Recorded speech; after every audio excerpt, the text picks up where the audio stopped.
Sir মানুহে সুধি আছে যে ইমান ডেভেলপমেন্ট হৈছে সিটি বাস চলাবৰ কাৰণে ডিব্ৰুগড় যে চিটি বাছ চলোৱাত মোৰ কোনো অসুবিধা নাই, কাৰণ এটাই কথা লক্ষ্য ৰাখিব যে চিটি বাছখন যদি ASTCয়ে চলাই দিয়ে, সৰু সৰু অটো, সৰু সৰু ৰিক্সাবিলাকৰ জীৱিকাটো লগে লগে নোহোৱা হৈ যাব আৰু বহুত মানুহে কষ্টও পাব।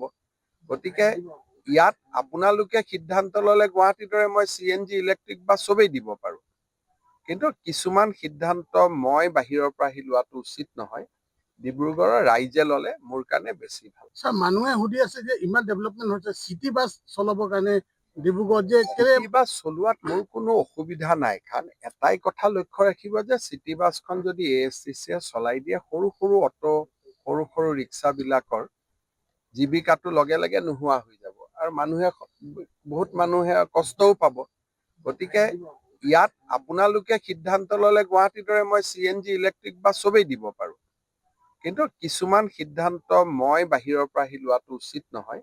ডিব্ৰুগড়ৰ ৰাইজে ল'লে মোৰ কাৰণে বেছি ভাল। স্যাৰ মানুহে সুধি আছে যে ইমান ডেভেলপমেন্ট হৈছে সিটি বাস চলাবৰ কাৰণে ডিব্ৰুগড় যে চিটি বাছ চলোৱাত মোৰ কোনো অসুবিধা নাই, কাৰণ এটাই কথা লক্ষ্য ৰাখিব যে চিটি বাছখন যদি ASTCয়ে চলাই দিয়ে, সৰু সৰু অটো, সৰু সৰু ৰিক্সাবিলাকৰ জীৱিকাটো লগে লগে নোহোৱা হৈ যাব আৰু বহুত মানুহে কষ্টও পাব।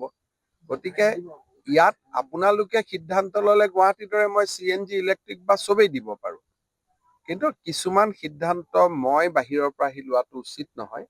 ডিব্ৰুগড়ৰ ৰাইজে ল'লে মোৰ কাৰণে বেছি ভাল। স্যাৰ মানুহে সুধি আছে যে ইমান ডেভেলপমেন্ট হৈছে সিটি বাস চলাবৰ কাৰণে ডিব্ৰুগড় যে চিটি বাছ চলোৱাত মোৰ কোনো অসুবিধা নাই, কাৰণ এটাই কথা লক্ষ্য ৰাখিব যে চিটি বাছখন যদি ASTCয়ে চলাই দিয়ে, সৰু সৰু অটো, সৰু সৰু ৰিক্সাবিলাকৰ জীৱিকাটো লগে লগে নোহোৱা হৈ যাব আৰু বহুত মানুহে কষ্টও পাব।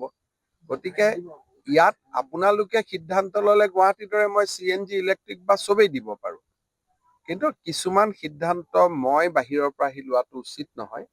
ডিব্ৰুগড়ৰ ৰাইজে ল'লে মোৰ কাৰণে বেছি ভাল। স্যাৰ মানুহে সুধি আছে যে ইমান ডেভেলপমেন্ট হৈছে সিটি বাস চলাবৰ কাৰণে ডিব্ৰুগড় যে চিটি বাছ চলোৱাত মোৰ কোনো অসুবিধা নাই, কাৰণ এটাই কথা লক্ষ্য ৰাখিব যে চিটি বাছখন যদি ASTCয়ে চলাই দিয়ে, সৰু সৰু অটো, সৰু সৰু ৰিক্সাবিলাকৰ জীৱিকাটো লগে লগে নোহোৱা হৈ যাব আৰু বহুত মানুহে কষ্টও পাব।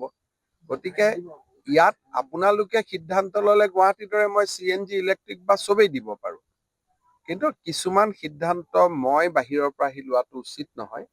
ডিব্ৰুগড়ৰ ৰাইজে ল'লে মোৰ কাৰণে বেছি ভাল। স্যাৰ মানুহে সুধি আছে যে ইমান ডেভেলপমেন্ট হৈছে সিটি বাস চলাবৰ কাৰণে ডিব্ৰুগড় যে চিটি বাছ চলোৱাত মোৰ কোনো অসুবিধা নাই, কাৰণ এটাই কথা লক্ষ্য ৰাখিব যে চিটি বাছখন যদি ASTCয়ে চলাই দিয়ে, সৰু সৰু অটো, সৰু সৰু ৰিক্সাবিলাকৰ জীৱিকাটো লগে লগে নোহোৱা হৈ যাব আৰু বহুত মানুহে কষ্টও পাব। গতিকে ইয়াত আপোনালোকে সিদ্ধান্ত ল'লে গুৱাহাটীৰ দৰে মই CNG ইলেক্ট্ৰিক বাছ চবেই দিব পাৰোঁ, কিন্তু কিছুমান সিদ্ধান্ত মই বাহিৰৰ পৰা আহি লোৱাটো উচিত নহয়। ডিব্ৰুগড়ৰ ৰাইজে ল'লে মোৰ কাৰণে বেছি ভাল।